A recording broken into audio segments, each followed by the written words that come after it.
The news के तहकीकाती सहाफ़ी मेहताब हैदर हमारे साथ मौजूद है। मेहताब साहब, बहुत शुक्रिया, आपने भी इस हवाले से स्टोरी की है। ये किस तरीके से एक क्राइसिस पैदा हो गया और मिसमैनेज हो गया, जब हुकूमत को बार बार वार्निंग दी गई थी कि कभी वो सूबों पर डाल रहे हैं, कभी माफियाओं पर डाल रहे हैं, कभी किसी पर जिम्मेदारी डाल रहे हैं, कोई एक आध एक्सेप्ट भी कर रहा है कि जी हमारी वजह से हो गया। ये कैसे हो गया सारा मिसमैनेज हुकूमत से? देखें, बेसिकली तो ये बिल्कुल मिसमैनेजमेंट है। आपने एक्सपोर्ट करने की इजाज़त दी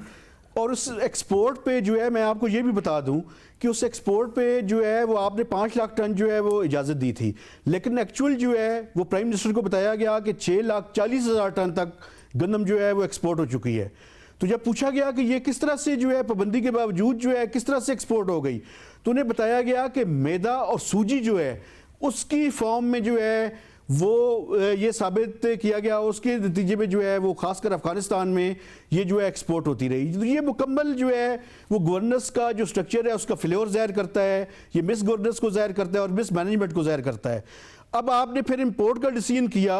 तो उस इंपोर्ट के डिसीजन को भी आपने डिसीजन कर लिया अक्टूबर में, लेकिन आप उसमें फॉलो अप नहीं कर सके, और फॉलो अप नहीं कर सके तो आप एक ऐसे वक्त में आपको ये आज डिसीजन करना पड़ा है कि जब पाकिस्तान के लोगों को जो है वो एक तो शॉर्टेज भी है, और इसके साथ साथ जब आपने एक्सपोर्ट की थी तो तकरीबन 29 रुपये पर केजी की थी, आज 70 रुपीज़ पर केजी जो है वो पाकिस्तान के लोगों को जो है वो गंदम का आटा जो है वो मुयसर है। तो ये मैं समझता हूँ इसको गवर्नेंस के फ्लेवर के अलावा इसको और कोई चीज़ जो है वो एक्सक्यूज़ के तौर पर पेश नहीं की जा सकती। मगर आपको लगता है कि टाइम के साथ हुकूमत सीख भी रही है? पिछले साल बहुत गैस का शदीद बहरान आया था, इस साल भी है, मगर वो LNG की सप्लाई चेन के मामला हुकूमत को नहीं समझ में आ रहे थे। फिर शुगर की कीमतें अचानक बढ़ गई थी, अब आटे का क्राइसिस आया और आज शुगर की कीमतें भी, चीनी की कीमतें भी दोबारा बढ़ना शुरू हो गई हैं। ये डे टू डे बेसिस पर ही हैंडल कर रही है हुकूमत, या ये समझ में आया है कि हुकूमत के मामला कैसे देखने हैं, ये क्या सप्लाई चेन इशूज़ हैं, इनको किस तरीके से मैनेज करना है, हैंडल करना है, ताकि ये माफिया फ़ायदा ना उठा रहे हों बार बार?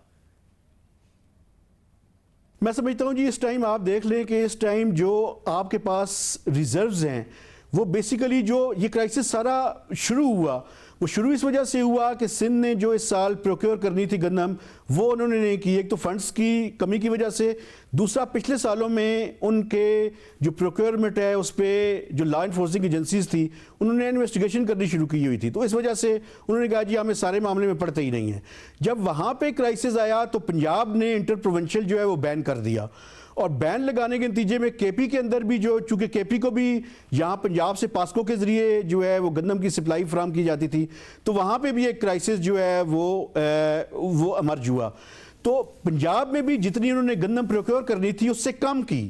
तो ये सारी मल्टीप्लायर्स जो चीज़ें हैं वो हो गई। अब अगर आपने यहाँ पे डिमांड एंड सप्लाई के मुताबिक प्रॉपरली चीज़ों को मैनेज ना किया, और आपके पास जो अभी आपको पता है कि कम से कम इसमें कुछ फ्यू वीक्स तो लगेंगे आपको इंपोर्ट करने में भी, तो मैं समझता हूँ कि इस टाइम एडमिनिस्ट्रेटिवली चीज़ों को मैनेज करने की ज़रूरत है, वरना जो है ये क्राइसिस जो है वो मज़ीद जो है वो सीवियर हो सकता है। तो इसलिए एडमिनिस्ट्रेटिव मेजर्स जो हैं वो लें, और इसके साथ साथ इंपोर्ट को भी टाइमली इंश्योर करें, ताकि जो आपके जो स्ट्रेटजिक रिजर्व्स हैं वो भी आपके पास हो, ताकि अगर 1 महीने के बाद आपको ज़्यादा प्रॉब्लम हो तो हुकूमत इस पोजीशन में हो कि वो मार्केट में जो है वो इंटरवीन कर सके और प्राइसेस को एक हद से ज़्यादा जो है वो एस्केलेट ना होने दे। लेकिन इस टाइम जो है वो बड़ी फ्लूइड सिचुएशन है, और इस टाइम आपको एडमिनिस्ट्रेटिवली जो है वो खासे सख्त इक़दाम जो है वो करने की ज़रूरत है। बहुत शुक्रिया, मेहताब हैदर साहब हमारे साथ मौजूद थे। ये क्राइसिस पैदा हुआ जिससे हुकूमत कह रही है कि वो निकल गए हैं, अब शॉर्टेज नहीं होगी।